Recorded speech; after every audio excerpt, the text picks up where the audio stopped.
আসলে তারা ঘুমাচ্ছে। সে রেগে গিয়ে এমনি এক বাড়ি দিয়ে তাদের বিছানার 12টা বাজিয়ে দেয়। তারপর তাদের উপর কতক্ষণ চিল্লাপাল্লা করে।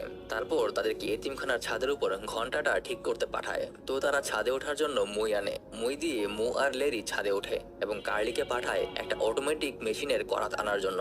লেরি আর মু কাজ করতে করতে নিজেদের মধ্যে সবসময় যেমন করে আর কি তেমন ভাবেই মারামারি শুরু করে দেয়। এদিকে কার্লি তার করাত নিয়ে চলে এসেছে, কিন্তু এক হাতে করাত নিয়ে সে মই বিয়ে উঠতে পারে না। তাই করাতটাকে কোমরে ঝুলিয়ে নিয়ে সে মই বিয়ে উঠতে থাকে। এই পাগল তার করাতটাকে চালু করে রেখেই উপরে উঠতে থাকে। এর ফলে হয় কি, উপরে ওঠার সময় মইয়ের একটা একটা করে স্টেপ কাটতে থাকে। উপরে উঠে গিয়ে তারা একসাথে কাজ করে আর মাঝে মাঝে তাদের নিজেদের স্টাইলে মারামারি করে। এইদিকে আবার এতিমখানায় একজন উকিল এসে মাদার সুপিরিয়রকে জানায় এতিমখানার অনেক ঋণ জমা আছে এবং সেগুলো পরিশোধ করতে না পারলে 30 দিনের মধ্যেই এই এতিমখানাটি বন্ধ করে দিতে হবে। আসলে এই ঋণগুলো পুরোটাই হয়েছে মূলত এই তিনজনের শয়তানি কাজকর্মের কারণে। মাদার সুপিরিয়র ঠিক করে